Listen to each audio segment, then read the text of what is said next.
and whatever. So it wasn't just the mailman; it was the milkman and the meat man and all these different men coming to my house. All those different men. That's so funny. But at least you know who your daddy is, right? Woo-hoo! Who's your daddy? Hello, everyone. Hi. Okay, I'm gonna go now on Facebook too. I hope everyone is having a fabulous week. Turn my volume down. I'm still getting that weird echo. I'm basically. Oh yeah, you're right, Greg. I look horrible over here. I didn't say you look really horrible. Blurry. I never said those words. Well, I do. I said you were out of focus and pixelated, but that can also mean that you can also very pixelated. You can be beautiful and pixelated. So I'm gonna let you take over then. Okay. After I talk about the workshops, everyone, if you guys have not checked out our workshops and our group classes online, as we always say, go ahead and check those out. We have some different events coming up this weekend. We are pretty much full. Actually, we are full for our Acting for Singers workshop this weekend with Matthew Finley, who is the star of Disney Camp Rock 2. So that is, if you want to get a spot, then you have to hit me up tonight for that. Then he has his other recording for singers. It's for singers. If you think you got what it takes to learn how to get in the studio and set up your own studio. This is actually basically what Greg and Mark are doing in their classes. Be in their classes. But if you haven't signed up for that workshop, that's great. And you got Greg and Mark. They're going to be doing some workshops, right? This summer? Yes. So, guys, feel free to let us know in the comments. Ask questions. Let us know what kind of workshops you guys would be into. I'm going to say that probably about 20 more times during this live broadcast. Just let us know what you want as far as workshops with Mark and Gregory Delcourt. They right now have the songwriting classes in Performance Guitar Lab. And I think Mark's doing a recording. I think Mark's doing a recording thing too. Yes, the Recording 101. I think we took that off actually. But if you want to do Recording 101, you can do it with Gregory Delcourt. All right. So put me to right here, and we're going to just jump right in. Hello, whoever you are out there. Yes, thank you, welcome. And Gregory, I'm going to let you go ahead and pick it up. Okay, love. Well, I mean, all these courses do overlap somehow because they're all kind of related. So the recording and the songwriting, to demo a song that you're writing, you would need some recording information knowledge. So that kind of gets you started. A lot of people, that's what they do today. They demo something to record it first to sort of hear the parts, and then you can start layering parts. So a lot of these courses do go hand in hand.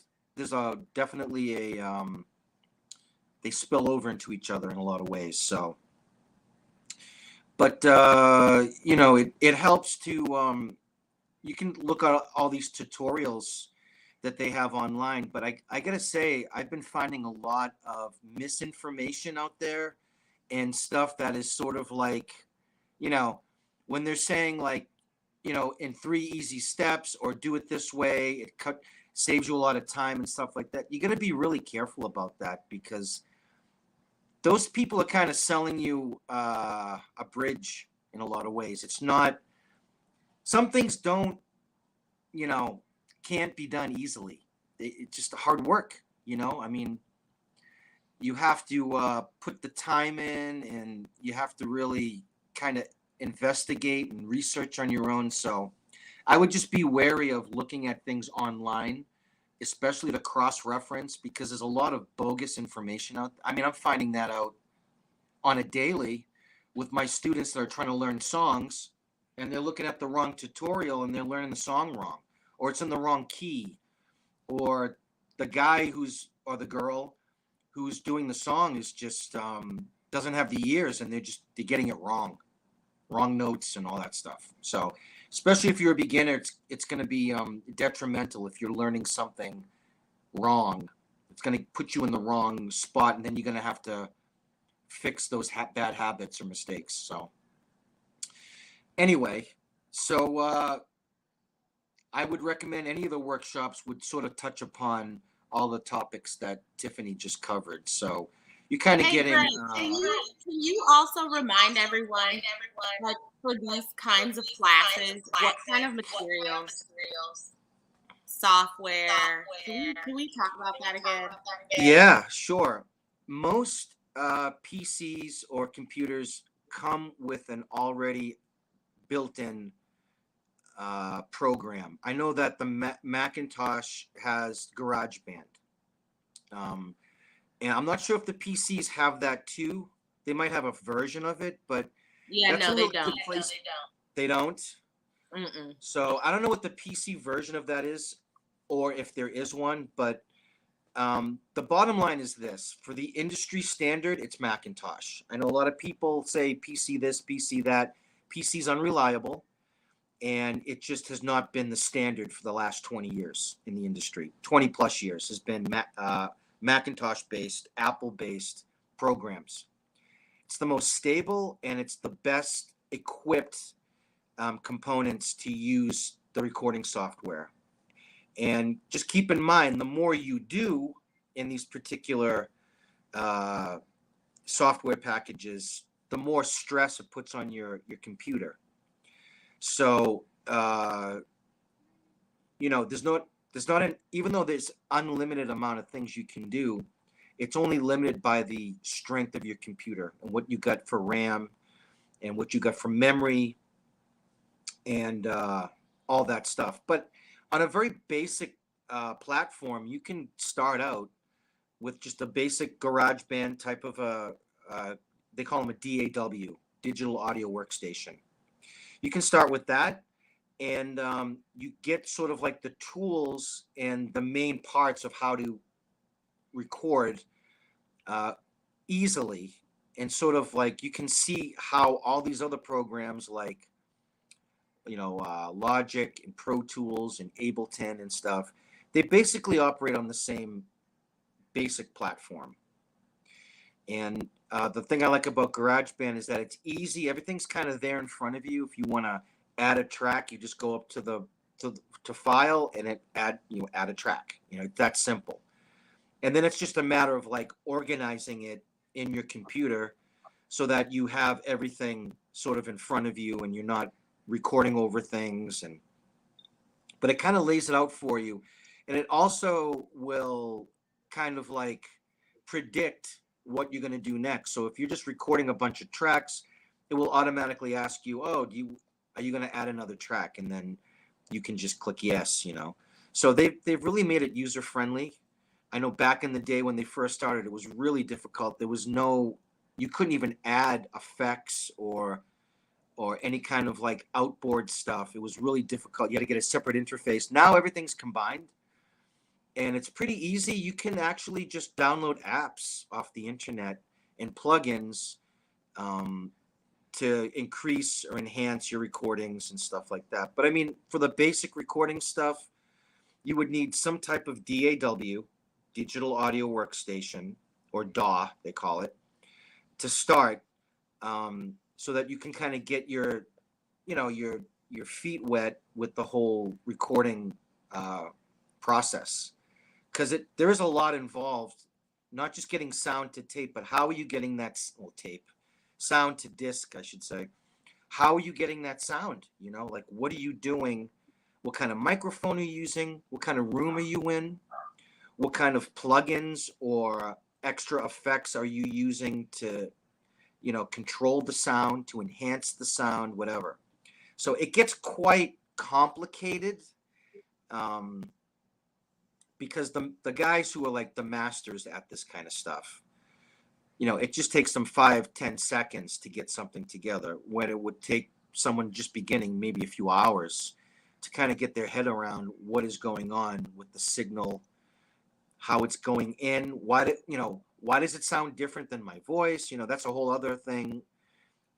Your recorded sound and the sound that you're actually hearing at the moment you're recording are going to be two different things.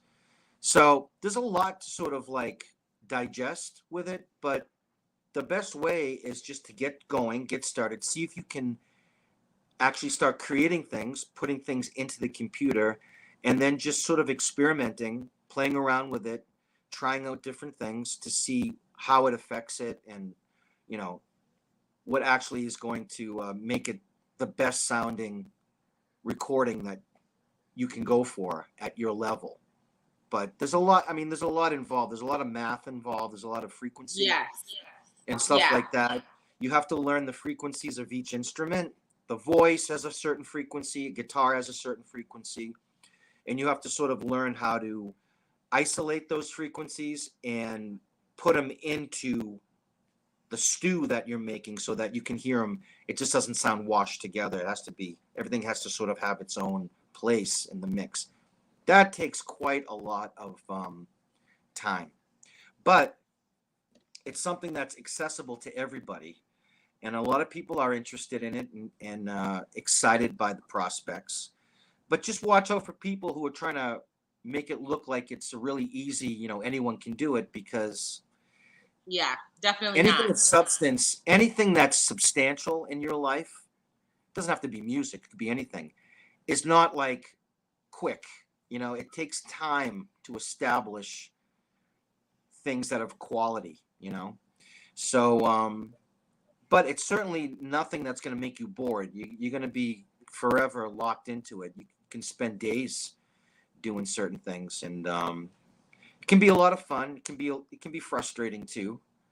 But at the very minimum, you should have some type of recording software that you're starting with. I would go for the simplest. Don't go for Pro Tools right off the bat. That's way too complicated.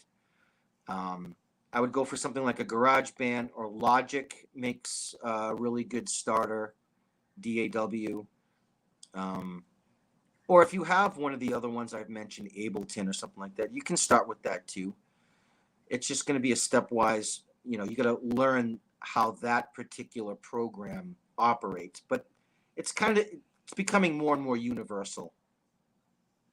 So Okay. That's really where you should start. And Greg, one of the main things that we've been getting is a lot of people that actually think that their music is ready to go, and what next? Like, what would you suggest that artists do once they feel they have an actual package that is complete? Now, I have gotten some people, and I'm like, and then I have other people, I'm like, oh, well, this is great. This has a lot of potential. Well, I mean, first of all, you gotta put it next to something to compare it. Yeah. So, I mean, if you're going for whatever the music style you're trying to accomplish, you got to put it right up against something that is current, that's been released, and see if it holds up. If it's the same quality, if it has the same kind of sonic, level. Because if it doesn't, chances are people are gonna laugh at it. Because there's a certain level that people are expecting to hear things at, and if it's subpar to that, and there's a lot of variables. I mean, how are you recording? Are you recording at 44.1? Are you recording at 48? Most things now would be being recorded at 52, and that's just the data rate of the quality. It all gets dumbed down to an MP3, but the better the quality of your recording, the better it's going to sound as an MP3. So you got to put it right next to whoever you're listening to, whatever music that you think your music is comparable to, and see if it holds up. Does the bass hit the same frequencies? The drums, is everything mixed the right way? Does it sound smaller and kind of thin? Because if it does, you got to fix it. Right. And don't just rely on your opinion. That's a sure way to go nowhere. You got to compare it, and you got to get other people's opinion. preferably people who are in the industry, to say, okay, it's not there for whatever reason. And it could be a million different reasons. I mean, the song itself is its own reason. Does it make sense? Right. Does it feel good? Does it sound right? As far as like the arrangement of it, does it fit? And then you get into all the sonics of it. I mean, is it going to sound good on a phone? Is it going to sound good in a car? Is it going to sound good with your headphones on? I mean, and there are methods and there are things to do to get it to that point where it sounds great across all, platforms, be it from your computer speakers or your headphones or earbuds or on a stereo system or in a car system. So there's a lot of steps to get it to be sort of like equal. I mean, the last thing you want to say is that, oh, it doesn't sound good on my phone, but you got to hear it in my car stereo. Well, I mean, you can't be inviting everyone into your car. I mean, so there's a lot of factors, but that's what we're here for. We're here to sort of like give it to you straight and then show you how to fix it or improve it or create it so that you're in that zone where it's going to hold up against other songs. Because you know how people are. They click on it. If it doesn't sound so good, they go to the next song. They're not going to sit there and wait. Within 2 seconds, 3 seconds. Yeah. Especially people at like radio stations or record labels. They're going to give you 10 seconds. If they don't hear the hook, and if it sounds subpar, next. They'd rather have something that's good to go, already packaged. And what I would do if I was someone out there who's got a song and they're recording, every step of the way, just check it. Make sure the mix is okay. Make sure it's sonically there. All the frequencies are being represented before you go to the next process. There's a couple of different processes. There's the recording process, obviously. Then there's the mixing process where you put it all together. And then there's the mastering process, which is the sweetening at the end to make it not only sound better, but make it sound the same on whatever device you're playing it on. Those three are the most important. There's other things in there, but those are the three sort of like standalone processes that you need to go through to make sure the song sounds good. And it's a lot, it's a lot of work. But typically other people do the mastering because you need a certain kind of system to do that. Yeah, and I've noticed that some people try to get lazy on the mastering part of it. It's a mistake. Which is a bad idea. Yep. That's like, buying a great gift for someone and then wrapping it in like, cardboard bag or something. Yeah, newspaper. Yeah. It's just stupid. And, you need that song to be consistent all the way through. If there's going to be dips and volume spikes and stuff like that, that's not good. And it'll just get dismissed. I don't care how good of a song it is or what you think of it or what your friends think of it. It's going to get, laughed at or not taken seriously. So you got to be really careful. Each one of those steps are very, very important. And very few people, if any, can do all of it. So you're going to need some kind of help with people mixing it.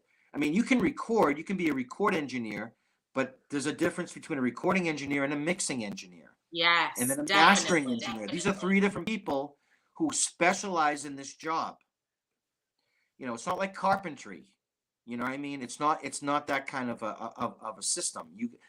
Each one of these people are specialized in that area. I mean, a lot of people who mix concerts live, they call them front of house engineers. Those people are not studio engineers. They're live performance engineers. It's a different animal altogether. So you might have a friend who's like, hey, I mix concerts, so I can mix your album. Well, if he's mixing live sound, chances are he's not a studio guy. And trust me, there's a difference. There's a huge difference. And I'm not saying that the live guy doesn't know what he's doing. He just knows what he's doing in a live situation. A studio situation is completely different. So you have to be very aware of those different steps and how you're proceeding with whatever you have to get it to a final package. And the other thing is, what about people that are, sorry, I got a drink that throw me off. But anyways, what about the people that should be the goal? Like some of my students will listen to like Selena Gomez or Olivia Rodrigo, and so sometimes their music tends to mimic their style, or Taylor Swift. Who are the artists that you would say could be inspiring, that they could be influenced by? Also, though, understanding that we don't need another Taylor Swift and that we don't need another Well, Beyonce. I would say just flat out, if you're trying to sound like someone else, you're wasting your time. It's already been done. Why would someone want to listen to a Taylor Swift Part 8 when they can listen to Taylor equate Swift? version, right? Yeah, you're never gonna break through to that top to get if it sounds like someone else. If you're going for someone else's sound, you're wasting your time. The key, actually, I come from a generation where if you sounded like someone else, you get laughed at. It was about originality. What could you bring to the table that was different? Yeah, when you're playing a cover song, obviously you want to play it like the artist that you're covering. But if you're doing your own music, the worst thing someone can say would be like, "Oh, that sounds like Olivia Rodrigo or Taylor Swift or whoever's out there." Which, if you notice, there's not a lot. It's a flavor of the month because the record company, when they have 20,000 Taylor Swifts, they can pick and choose who they want. You know what I mean? It's like you're not going to be special if you're going for that. So for me, I would say the key is to try to combine. Don't just go for one person. Try to combine a bunch of different artists and make your own sound, or come up with something that's very creative, maybe touching upon some of the similarities that you like. Maybe you like the vocal style of Taylor Swift. I don't know why you would, but I'm just saying if you do, right. Maybe have that as one element. But then what I would do is like put Taylor Swift in like a heavy metal band or something, or put her into a different situation where the two elements would combine well. The only way to do that is to experiment. But to go for something that's already been done, it's a gigantic waste of time. You're not. It is. Unless it's better than Taylor Swift. Still, well, I had someone come to me a couple months ago who was not receptive, and that's the other thing that we always talk about, is that if you are coming to us, we have the professionals. You guys are legends, okay? You've been around the block for years, done many things. This particular person was inspired highly by The Weeknd. So the minute I put the music in, I was like, who do you like? The Weeknd? Okay. Well, to me, honestly, to me, The Weeknd is like a watered down Michael Jackson. Yeah. I mean, what is he doing actually that's original? It's just that Michael Jackson hasn't been with us for a while, so there's a little bit of an opening there. But that's what it sounds like to me. It just sounds like watered down Michael Jackson tracks. Yep. Well, I mean, there would be no him if there was no Michael Jackson. Right. So, which leads me to the next thing, is that, and this is something that I've been really wanting to get into and hear you and Mark talk about, is the music today, where it is, what are they looking for? Because it's clearly changed. The industry has changed.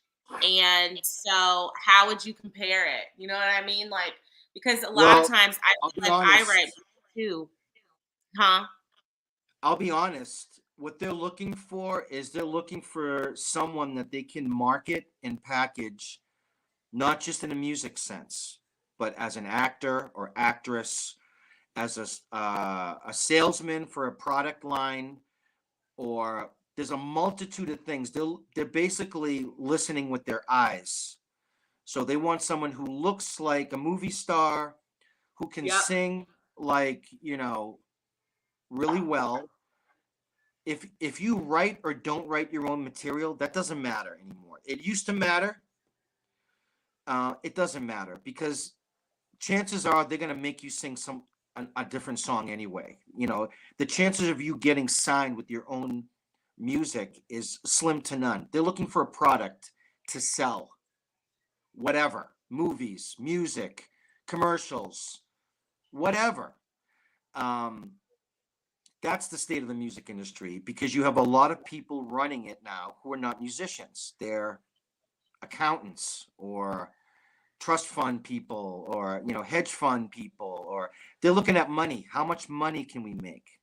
The interesting thing is that there's a serious lack of vinyl production manufacturing companies. All the major labels used to have their own company factories that made vinyl because at one point in time, wasn't too long ago because it was in my lifetime, the only way you could listen to music was either on vinyl, a record, or tape.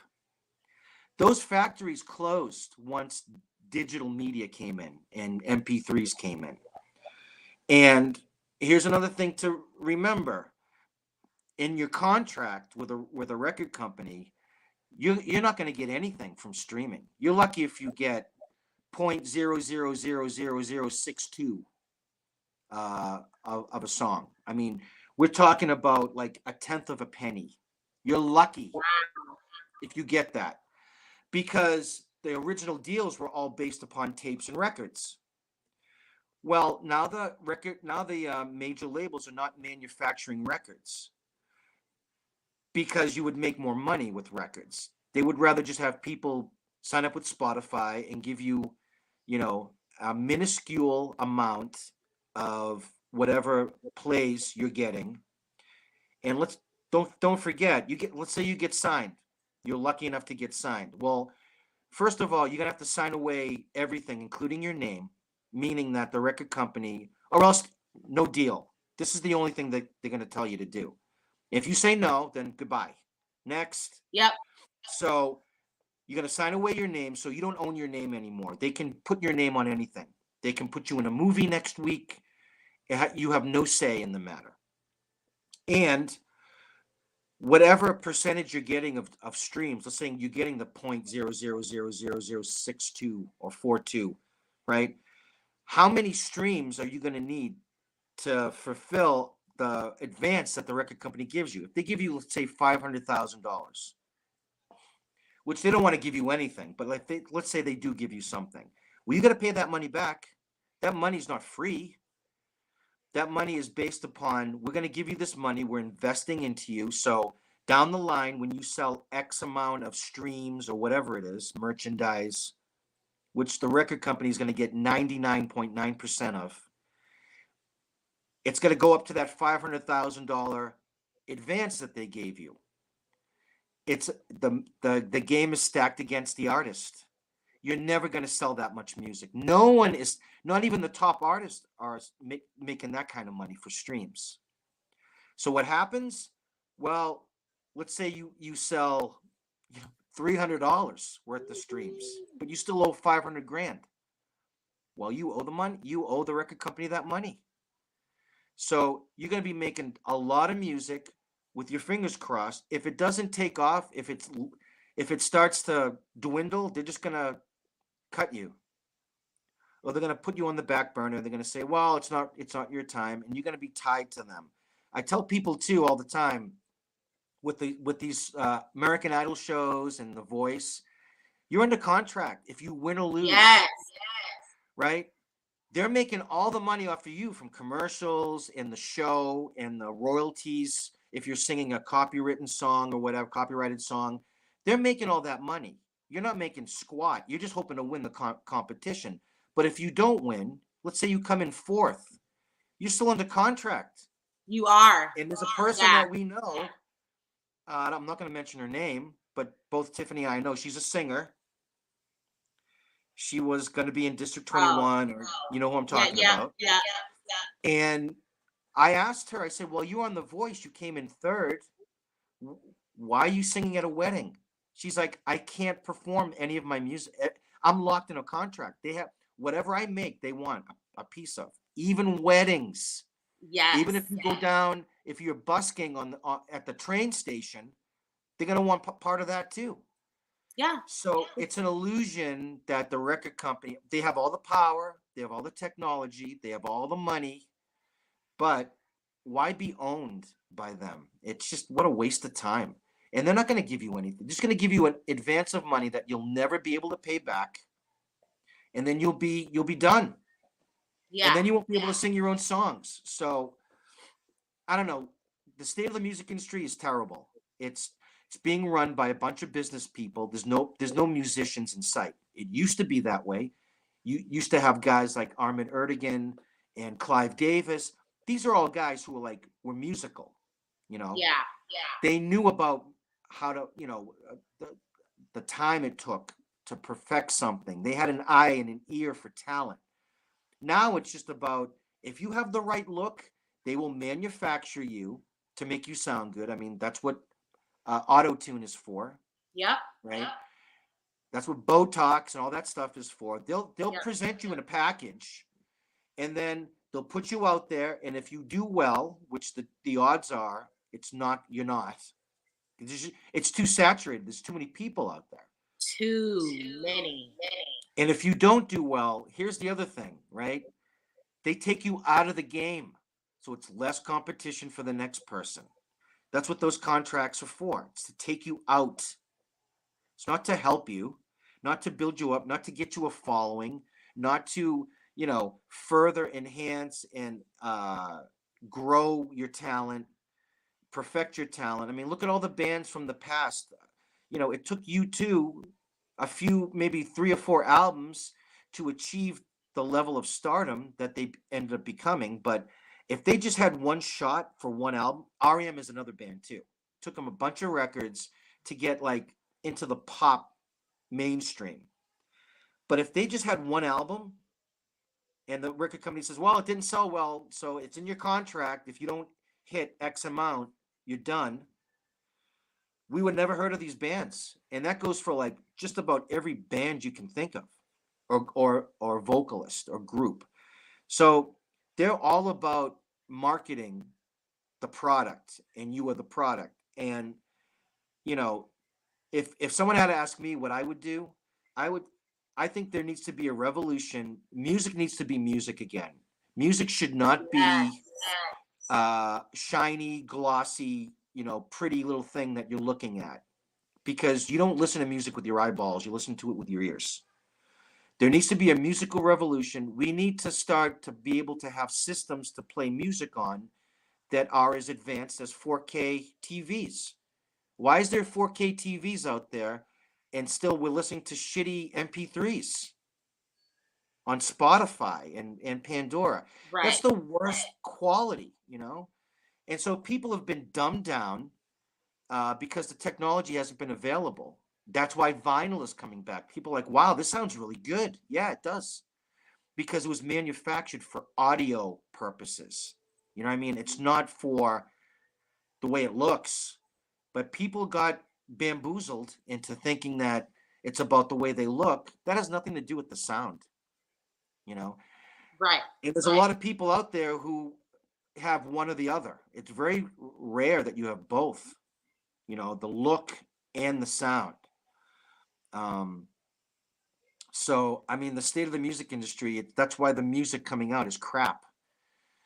And it's really stupid. It's dumb music. There's a lot of really great stuff out there that will never see the light of day because they don't have the right image, or they're not going through the right, I don't know, the right means to get there. They're not selling out, to do a commercial for something, or, they're not easily used in all different kinds of aspects. So there needs to be a revolution where people say, I don't care what it looks like. I want to hear something incredible. And not the same thing done 30,000 times. I mean, let's get original people. Let's start getting into being ourselves and not copying other people. because it's like, I see it all the time. I mean, how many times am I going to drive by the guy in the pickup with the goatee with his hat on backwards? And that guy's everywhere. That guy, why would you want to look like everyone else? And the same thing is true for music. Yeah.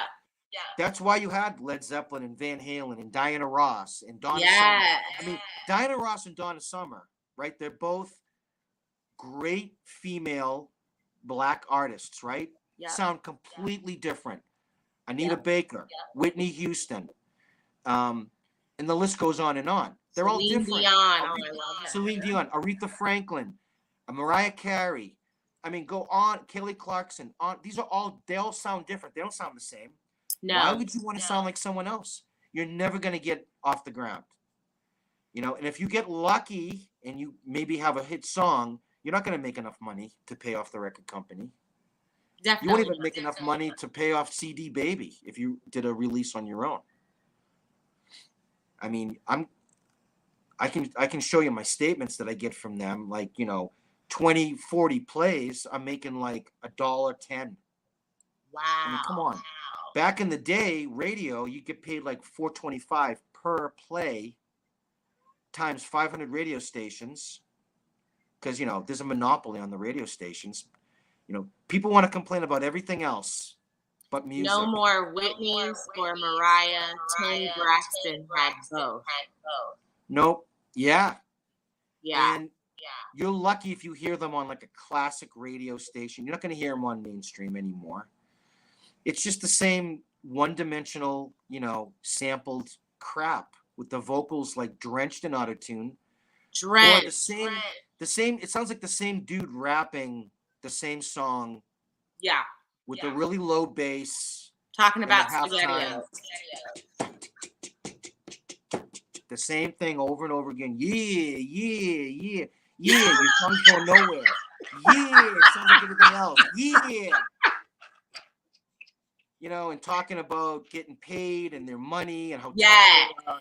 I mean, can we get a different subject matter? I mean, there was a time in the 70s where a lot of these bands were talking about, Greek mythology or Vikings or something. I mean, at least it was something different. We all get it. Everyone's been in love and everyone has had their heart broken. But I mean, who wants to hear that over and over again too? Exactly. Like, be creative. If the only thing that you can get out of this is that be original, be creative. So what if it doesn't sound like anything else? You've accomplished something if you got that. That's a good thing. Because no one wants to hear the same thing, but like watered down or like not as good. So I always use the analogy of like, if you have a choice to drink Coca-Cola or RC Cola, what are you going to choose? Yeah, Coca-Cola. Hello.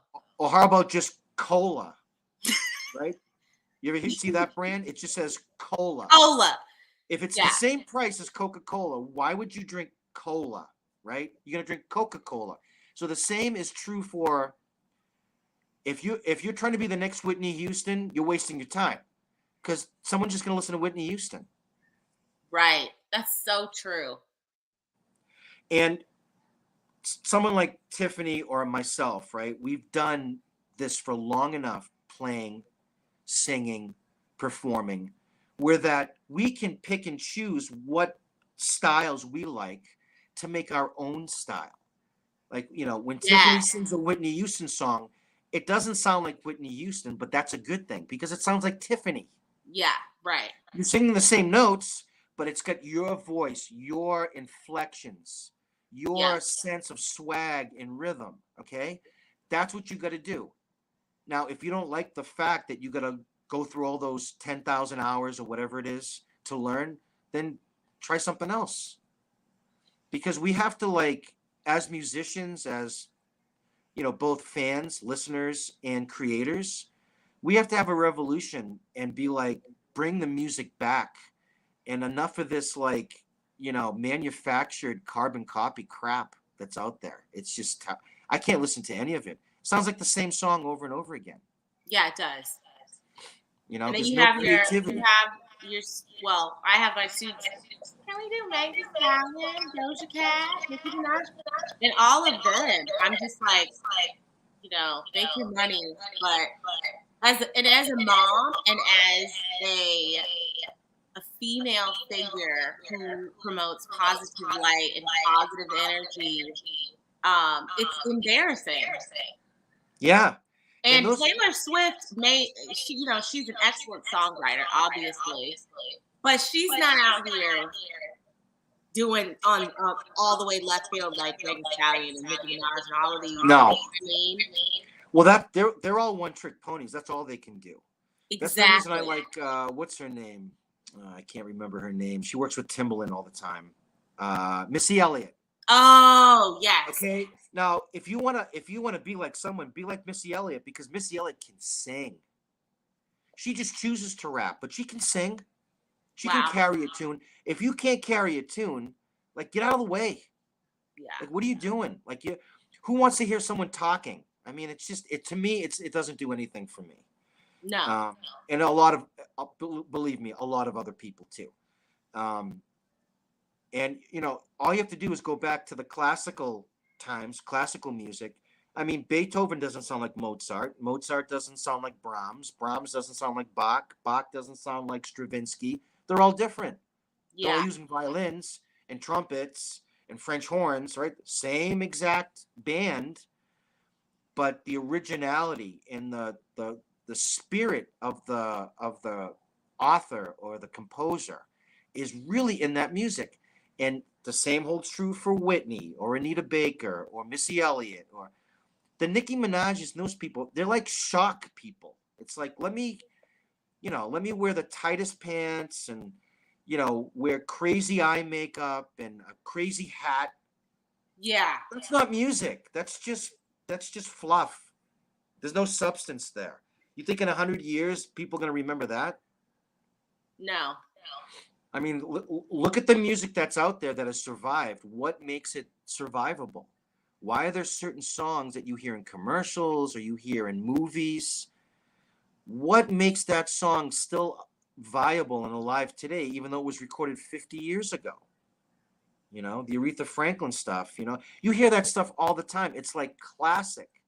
But she was just a singer. She was just doing her thing. She was just doing Aretha Franklin.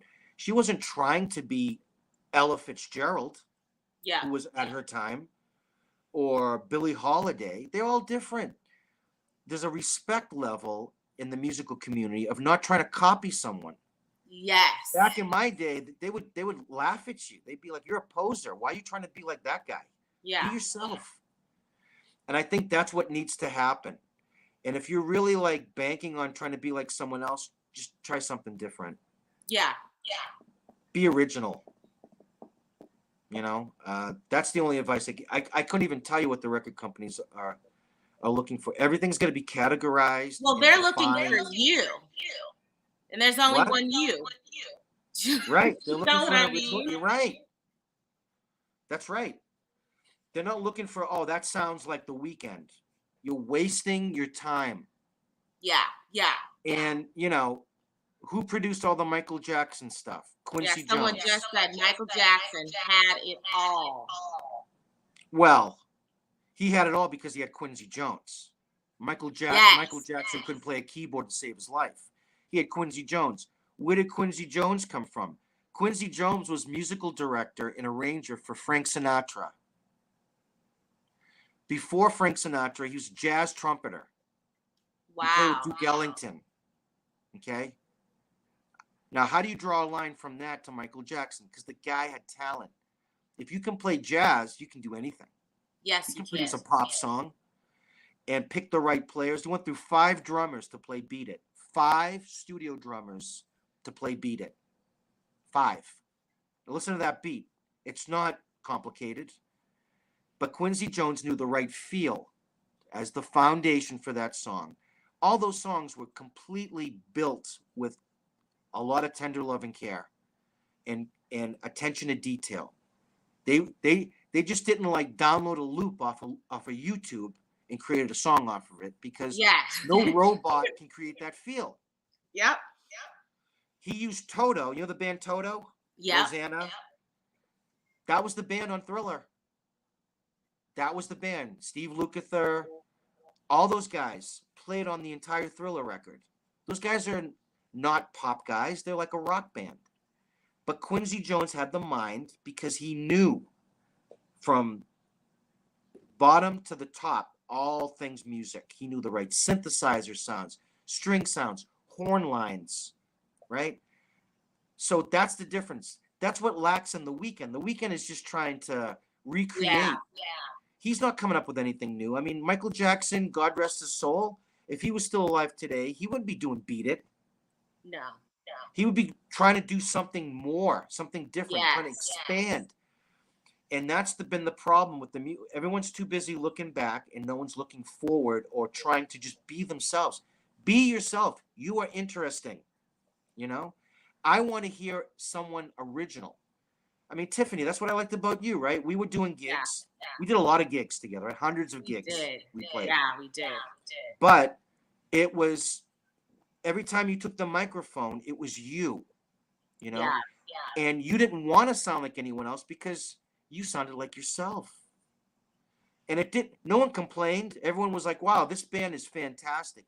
We sounded like a band because we weren't a bunch of like replicas trying to even what I was doing on the bass, you know, there's no distortion in R&B, but I was using it. Same with Britney. Yes. Look at the Britney stuff that I did. If you go to that Piece of Me show and listen to it, we're doing rock, Britney through the rock lens.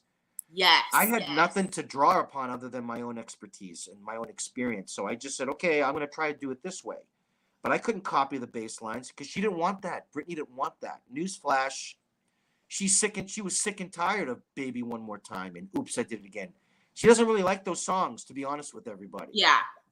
So she's like, how can we change it so I can fall in love with it again? Because I just can't stand it anymore. So we had to reimagine all of her songs, which was extremely exciting because it was a chance to like do it in a different way. And she was more into the rock stuff. She was into Maisie Starr. She's into like grime and like metal and stuff. Believe it or not, sweet little Britney is into rock. She didn't want to hear no pop crap, you know? Yeah. So we were like, that's awesome, you know?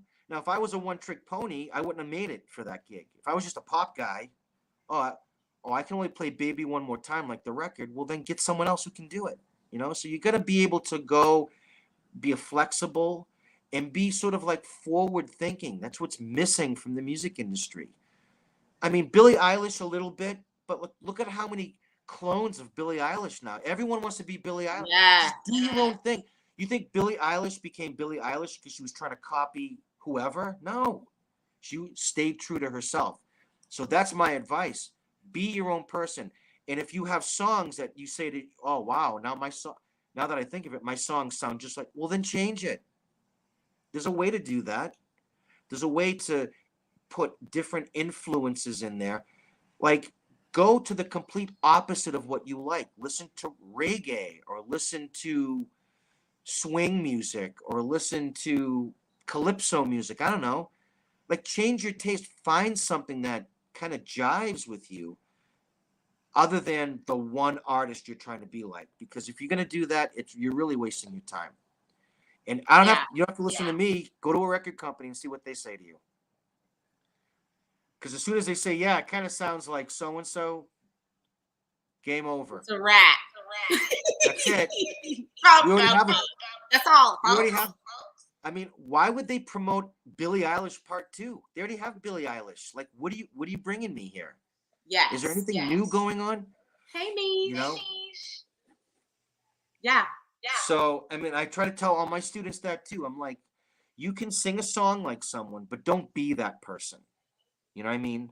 Like, use it as a technique that you're singing with fry in your voice, or you're singing, you know, with an open throat and you're using your chest voice, like a bel canto style, for example, right? As a vocalist. Try changing it up, you know, maybe try singing in your head voice or something. But to sound like someone else, first of all, you're never going to sound like that person. Ever. Never. I saw Journey with, what's his name? That new singer. God, I forget his name. You know, everyone says he sounds like Steve Perry. No, he doesn't. I was first row at the concert. Sounds great, but there's only one Steve Perry. Let's not confuse things, okay? There was only one Aretha Franklin, Whitney, go all the way down the line. Yeah. There's only one of these people. Don't be a clone of that. What a joke. Yeah. Be your own person, you know? And I think that really has to come back to that, or else music is just going to be like, I don't know, an afterthought. It's not going to be important anymore. It's starting to lose its vitality because everyone wants to copy everyone. And, you know, I'm looking around too, and everyone looks the same too. Yeah. Everyone's like dressing the same and wear. I mean, that's cool if you like a certain style, but the key is to be an individual. And you know, if you're going to study with Tiffany or you're going to study with me or Mark, we're going to bring out the originality in you. We're not going to try to make you into something else, because originality is where it's at, and that's what you should stick with. At least that's my 2 cents.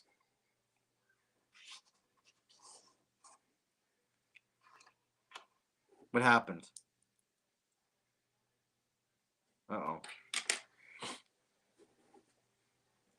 Is Tiffany like Tiffany turned into a statue or something, or did I miss something? Hello? She hasn't blinked in like 4 minutes. I don't even know if anyone can hear me because I'm not the moderator. Can you hear me, Tiff? Up.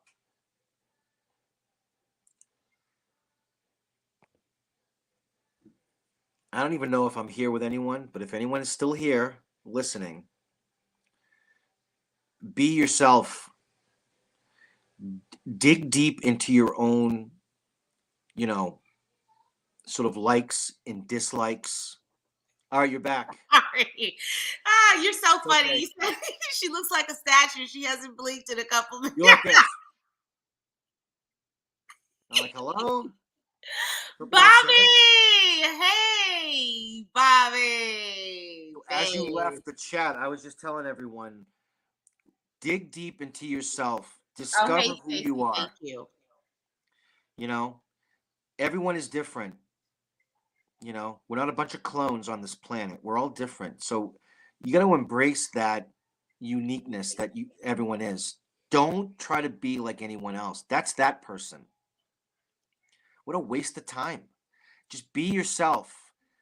You know, if you like heavy metal, but you also like the Carpenters, because that exists, right? You can like more than one thing, and they can be complete opposites. We'll try combining those two things and see what it sounds like. It's like a chef, you know, that comes up with a new recipe.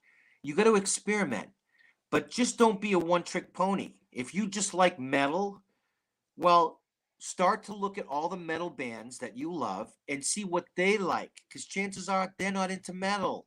They're into something else. James Brown or something. You know what I mean? There's a lot of metal guys who love James Brown because he screams and he's got a lot of soul when he sings. Doesn't matter what he sings. You could sing Happy Birthday and it's like blow your mind. So investigate, what are these bands that I like, or these artists, who are they listening to? Who inspired them? I mean, you know, I'll write a song, whatever, okay, whatever the song is. But I mean, I still listen to Mozart all the time. I love his choral stuff. I love Mahler. I listen to Mahler almost every day. I love Michael Brecker, and I love that kind of jazz, GRP, and what was the ECM records, Jan Gabarek and Eberhard Weber. I don't play like these guys. I don't try to copy these guys, but they're very influential in me. So everyone has to do the same thing. And if you just have one artist that you're listening to, branch out. Go on a listening exploration and try to hear and listen to music from either different countries, or go back in time here. Check out bands like Big Star that never made it. Literally, the name of the band was Big Star. They never made it. But they had a song on a popular TV show called That 70s Show. You know that song, running out round the Town, whatever the song is, right? Oh, yes. Big Star. That guy was dead for I don't know how long before that song came out. They used that song, right? So start to investigate, listen to interviews with your favorite artists who inspired them or influenced them. Some of the greatest musicians I know, you'll never hear about. How many guys are there in Boston, Tiffany, that are just unreal, unreal players? Yeah. But they'll, for whatever reason, they never crossed over or they never made it. But you can't take anything away from them. I mean, seriously, the best musicians I've heard are not like in the mainstream. You know, Yeah. what it, you know, what is their path like? What put them on that trajectory? You know, it's a lot of research, but to be an original artist, I think you have to have that. You have to have sort of like an open mind and always looking for something new to add in. Um, so, I mean, that would be my suggestion. You know, just really do the research and try to go back. Like, I like this band, but what influenced that band? Okay, I go to the next band. What influenced that band? What influenced that band? Just keep going back and back and back. You're probably going to end up like at Elvis at some point or Buddy Holly. I mean, Ozzy Osbourne wanted to be John Lennon. Not one song that he's ever sung sounds like John Lennon. But John Lennon was his hero, was his inspiration. But he didn't sound like John Lennon. So you can be inspired and influenced, but be yourself. Because Ozzy sounds like Ozzy. Love him or hate him. The guy's an icon. But for him, all he wanted to be is like one of the Beatles. That was his dream in life. There's a ton of people like that. I know a lot of jazz musicians who wish that they were in like, Crosby, Stills and Nash or the Rolling Stones, They're huge Rolling Stones fans, but they're jazz musicians. So try to take that, and have it be a part of your style. I mean, if you play rock music with a little bit of a jazz flair, that's interesting, Or the opposite. If you play jazz with a little bit of a rock thing going on, that's interesting. Those are very subtle changes, but I would really, you have to have an open mind and do a lot of research and make a lot of discoveries along the way so that you can be original. Then people are going to be interested because they're not going to be able to compare you. If no one can compare you to anything, you're off to a great start. But as soon as someone says, oh, that sounds like, forget it, because it'll never be that good. It won't. It won't. It'll just be cola. You understand? You will always be the generic version. That's the truth, though. Yeah. Who wants to be a generic version? Yeah. So, take the time. And it does take time. It takes a lot of time. And it takes investment. Yeah. Time and money and resources. And, sorry, I can't watch that movie tonight because I really have to work on this. I'm on to something. I don't want to be interrupted, Ooh, Bobby. You're gonna end up with, Bobby says, who are your favorite influences, Tiff and Greg? For me? Yeah, I'll let you go first. Jesus. Well, when I was a kid, it was all like the typical stuff: Led Zeppelin, Yes, the progressive rock, King Crimson, Rush, Triumph.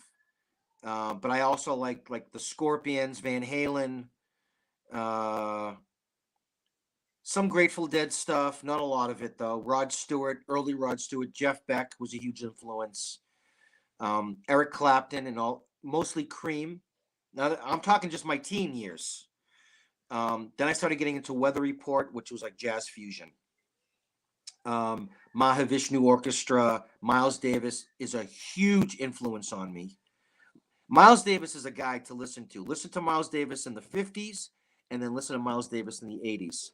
It's like, and everything in between. He went all the way around with everything. Miles Davis was one of Prince's main influences. Prince. Okay? So that's the influence that he had. So then I started getting into the jazz stuff. Bill Evans, John Coltrane, Jaco Pastorius, Stanley Clark, um, Hank Mobley, and then all the piano players. I'm trying to think off the top. Chick Corea, Keith Jarrett, Lyle Mays, Herbie Hancock, uh, Red Garland. I know I'm Paul Chambers, another bass player. Ron Carter, Jerry Peak, who used to play with Steve Morse, the Dixie Dregs, Leonard Skinnard was an influence. Oh my God, Pat Metheny Group,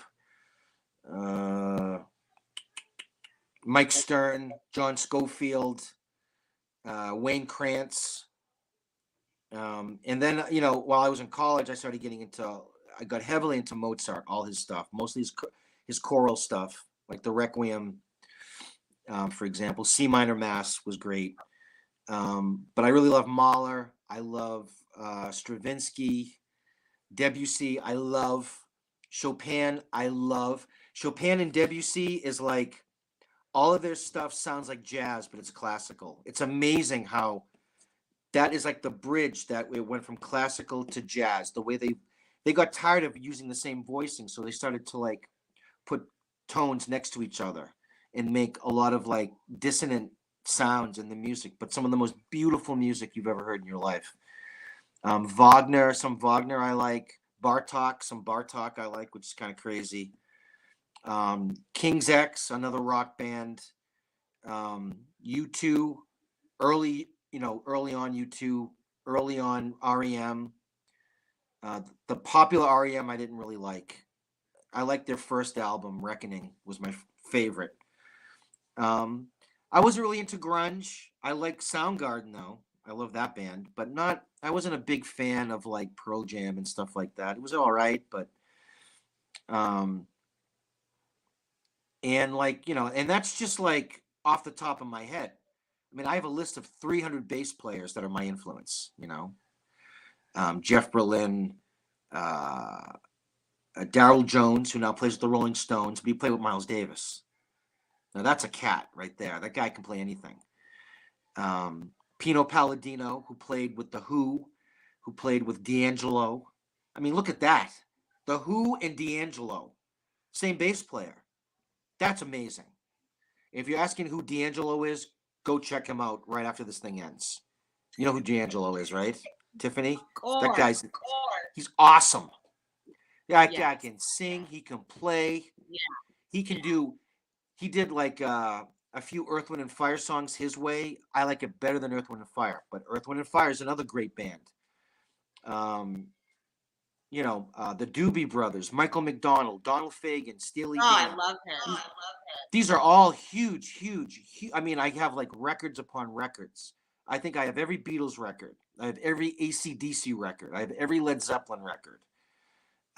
Every Pat Metheny group record. Every Pat Metheny solo record. I mean, I could sit here for like an hour and just name. I don't have like two influences or three. I have, and everyone that I mentioned, I went deep into, like deep, transcribing their solos, their songs, learning the voicings on piano, learning the bass lines, like deep. So, and hopefully, well, I mean, I know this, but it's like when I play something, it sounds like me. It doesn't sound like, I can kind of replicate the style, but it always sounds like me playing, Right. Because I'm not just thinking like, Nirvana. I played a Nirvana song yesterday, but I play it with all the influences that have come into me. I can still play eighth notes, but it sounds like me, And that's the only way you get original is by combining as many flavors as you can. Because, as people, we're very diverse. We have a lot of different personalities and likes and dislikes. Not everyone's the same. So you want that to kind of come out in the way you play and in your music. You want it to be like, wow, it's got, elements of things I like, but it's unique and original. And I can't honestly remember the last time I heard someone say that about someone. I mean, I think Billie Eilish maybe. This Olivia Rodrigo, she just sounds like everything else to me. I'm Yeah, sorry. she does. You know, she's just a new, she's everyone else aged out. When you hit 21, 22, you're old. So everyone aged out. So she's like the new, but she sounds, Ariana Grande before her, and before that it was some other girl or guy or whatever. It's just, when I hear it, it just does nothing for me. Rihanna, what Yeah. happened to her? What happened to Rihanna? Rihanna's pregnant. Or did she have her child? Well, Rihanna's making money. goodbye. I mean, she made enough money. She doesn't have to come back. She definitely has enough. You know what I mean? Like but I mean, who wants to hear another Rihanna? You know what I mean? It's like there's nothing more to mine there. I think it's been pretty much everything's been done when it comes to that kind of stuff. I like the things that are unique. A cello through distortion through a Marshall stack. I want to hear that. I mean, that's cool. Or I also like a lot of like movie soundtracks. John Williams to me is one of the greatest. And who's the German guy? Hans Zimmerman. Yeah. Phenomenal. Yeah. All these things have huge impacts on me and huge influences. So, everything I try to get something out of everything I listen to, unless it's just the same old thing rehashed. So your turn, Tiff. Perfect. I probably mentioned a lot of the same people. My turn. Oh man, you listed so many. You listed like 50 people. Yeah, I mean that's off the top of my head. Definitely Whitney Houston, Mariah Carey, Earth, Wind and Fire, Shaka Khan. Oh yeah. I really didn't grow up listening to a lot of Aretha Franklin. I really didn't. But that's a given. She's a given. Patti LaBelle. The whining was huge. Yep. In our household. Celine Dion, and I also love country music. Me too. I love it. Me too. And you know why I love it now more than I probably have ever? It's the only music I can listen to on the radio where I know it's real musicians. It's real guitar, real bass, real drums. It's not. Yeah. I can tell the difference between a sample and a real drum kit or whatever. And it's like the singing is always great too. Yeah. Just great. So I love the songwriting, the lyric writing in country. Yeah, it's just really rich and just full of all kinds of stuff. I love it. I love country. Yep. Keith Urban, Reba McEntire, The Judge, all of that. Love it. Brad Even Dolly. Oh my gosh, I love Dolly. She's unbelievable. And another one is Glenn Campbell. Yes. Unreal. Glenn Campbell was in the he played in that LA studio band that did all like the Beach Boys music and played on all the Monkees songs and stuff like that with a Wrecking Crew. Okay. And then he went out on his own, but he had played on hundreds of records. Lead guitar and singing. So I love him too. Glenn Campbell. Wichita lineman. Man. Good I love Aaron Neville. Yep. Oh my God. Crossover artist. Yes. Yep. Trying to think. The Supreme. Sade. Diana Ross. Barbara Streisand. Oh yeah. Love Barbara Streisand. Me too. Sade. Sade is okay. I feel like okay. I listen. I like her. But she's Sade. Well, that say no more. You know like what I mean? Hater, she is. Yeah, exactly. That's right. So. I mean, this. As a little kid, I used to listen to a lot of Christina Aguilera, but she, there would be no Christina Aguilera if there was no Mariah Carey, Whitney Houston. Right. So, and on that first Mariah Carey album, that was produced by Narada Michael Walden. Narada Michael Walden is a jazz player, played with Jeff Beck in the 70s. And Marcus Miller played bass on that Vision of Love. That's Marcus Miller on bass. Wow.